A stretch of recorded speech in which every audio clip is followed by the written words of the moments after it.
इस वीडियो में दी गई जानकारी ओनली फॉर एजुकेशनल पर्पस है। ये नोटबुक और विकिपीडिया से ली गई है। कृपया कुछ भी मेडिसिन और ट्रीटमेंट लेने से पहले डॉक्टर की सलाह जरूर लें। खुद से मेडिसिन और ट्रीटमेंट ना लीजिए, ये जानलेवा भी हो सकता है। Thanks by team MT team.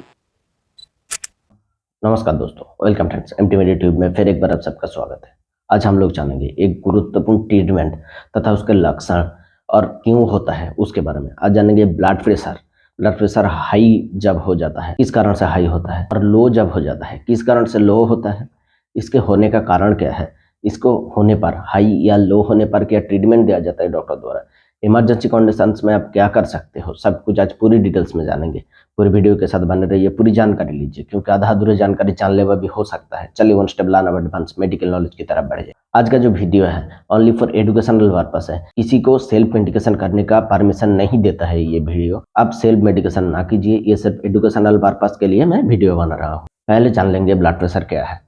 Blood pressure है हमारा शरीर में जो ब्लड है, ब्लड के फ्लो, कितने फ्लो में हार्ट के अंदर वो पंप हो रहा है और कितने फ्लो में हार्ट उसको छोड़ रहा है, ये सहज भाषा में है। इसको दो मात्रा में मापा जाता है, एक सिस्टोलिक और एक डायस्टोलिक। इसका जो नॉर्मल रेंज होता है वो 120/80 होता है, यानी 120/80 ऐसे ही नापा जाता है। सिस्टोलिक होता है जो 120 है, इसके नॉर्मल रेंज है, और डायस्टोलिक जो है वो 80 है, वो ही इसके नॉर्मल रेंज है। इसके ऊपर जाने से ब्लड प्रेशर बढ़ा माना जाता है और नीचे जाने से ब्लड प्रेशर लो माना जाता है। सिस्टोलिक और डायस्टोलिक मापने के लिए एक मशीन का उपयोग किया जाता है। पिक्चर में देख सकते हो कैसे मशीन का उपयोग किया जाता है। डॉक्टर के पास जाने से वो उस मशीन से चेक करता है कितने आपका सिस्टोलिक है और कितने आपका डायस्टोलिक है। सिस्टोलिक वो है जब हार्ट सिकुड़ के ब्लड को फ्लो करता है, उसके दोनों जो रिजल्ट आता है वही सिस्टोलिक है। और डायस्टोलिक होता है हार्ट जब छोड़ देने के बाद रिलैक्स होता है, रिलैक्स पोजीशन में आपका जो ब्लड प्रेशर आता है वो ही डायस्टोलिक है। इन दोनों प्रकार से ही सिस्टोलिक और डायस्टोलिक मापा जाता है। जब सिस्टोलिक या डायस्टोलिक की नॉर्मल रेंज से कम या ज्यादा हो जाता है तब ब्लड प्रेशर की गड़बड़ी माना जाता है। पहले जान लेंगे जो लो ब्लड प्रेशर होता है उसके कारण क्या होते हैं, किस कारण के वजह से लो ब्लड प्रेशर हो जाता है।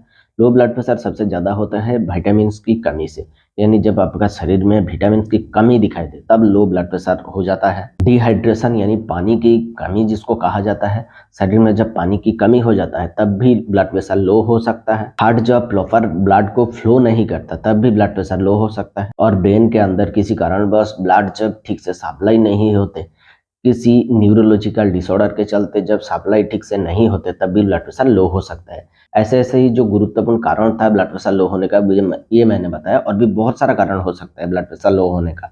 अब जानेंगे ब्लड प्रेशर हाई हो जाने का कारण क्या है, किस कारण के चलते ब्लड प्रेशर हाई हो जाता है। जब शरीर में फ्लूइड की मात्रा बढ़ जाता है, यानी जरूरत से ज्यादा फ्लूइड हो जाता है, वो ब्लड में चला जाता है। ब्लड में जब फ्लूइड ज्यादा मात्रा में हो जाता है तब ब्लड के प्रेशर बढ़ सकता है। हार्ट जब फास्ट पंपिंग करने लगता है तब भी ब्लड प्रेशर हाई हो सकता है। पाल्पिटेशन के कारण से, यानी इरेगुलर हार्ट बीट होने के कारण से भी ब्लड प्रेशर हाई हो सकता है। नर्वस सिस्टम में कहीं पर भी ब्लॉकेज होने के वजह से ब्लड प्रेशर हाई हो सकता है। और कोलेस्ट्रॉल लेवल जब हाई हो जाता है तब भी ब्लड प्रेशर हाई हो सकता है।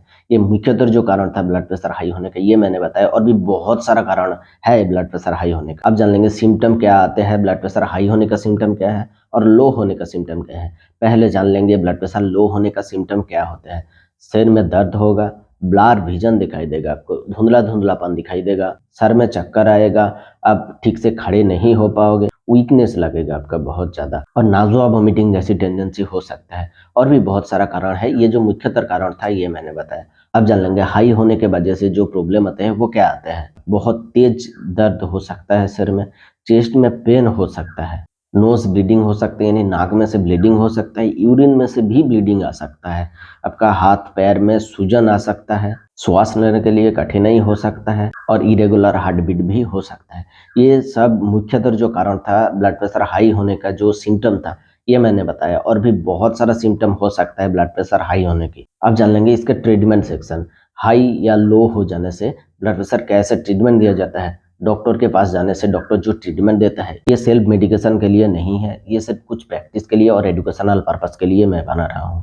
डॉक्टर के पास जाने से डॉक्टर जब 120/80 से ज़्यादा देखते हैं, यानी सिस्टोलिक 130 हो गया हो और डायस्टोलिक 90 हो गया हो, सिस्टोलिक 150 हो गया हो, डायस्टोलिक 90 हो गया हो, ऐसे सिचुएशन में जब ब्लड प्रेशर हाई रहता है तब डॉक्टर द्वारा क्या ट्रीटमेंट दिया जाता है ये जान लेंगे। बढ़ा हुआ ब्लड प्रेशर को नॉर्मल में लाने के लिए डॉक्टर द्वारा कुछ मेडिसिन दिया जाता है, जैसे कि एम्लोडिपिन का मेडिसिन दिया जाता है जो कैल्शियम चैनल ब्लॉकर होते हैं। टेलमिसर्टेन का भी मेडिसिन दिया जा सकता है जो सामान्यतः प्रॉब्लम में ये फास्ट की डोज में दिया जा सकता है, नॉर्मल प्रॉब्लम में दिया जा सकता है। जब डॉक्टर को लगता है ये फायदा नहीं हो रहा है, इसके साथ फायदा नहीं हो रहा है, सिर्फ सिंगल शॉट एम्लोडिपिन में फायदा नहीं हो रहा है, तब डॉक्टर एम्लोडिपिन के साथ एटेनोल का मेडिसिन भी कॉम्बिनेस्ट में दे सकते हैं जिसके मुख्यतः ब्रांड नेम है एम्लोडिक 80 या एम्लोकाइंड 80, यही सब ब्रांड नेम आते हैं। इन मेडिसिन में एम्लोडिपिन तथा एटेनोल इन दोनों के कॉम्पोजिशन में बनाया जाता है। इसके डोज क्या हो सकता है तो डॉक्टर जांचने के बाद ही डोज निर्धारण करते हैं,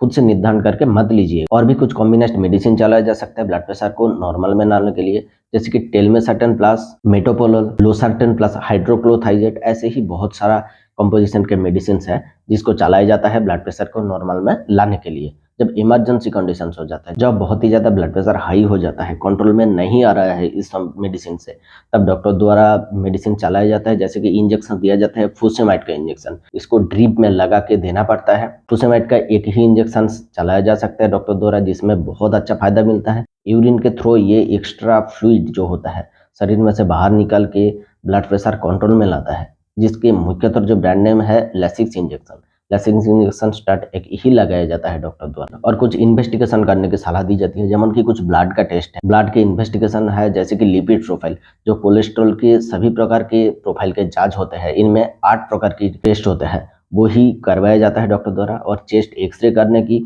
ईसीजी और इकोकार्डियोग्राफी करने की सलाह दी जाती है डॉक्टर द्वारा। ये हाई हुआ ब्लड प्रेशर को कम करने के लिए ये इमरजेंसी कंडीशन में जो ट्रीटमेंट दिया जाता है ये हमने जाना।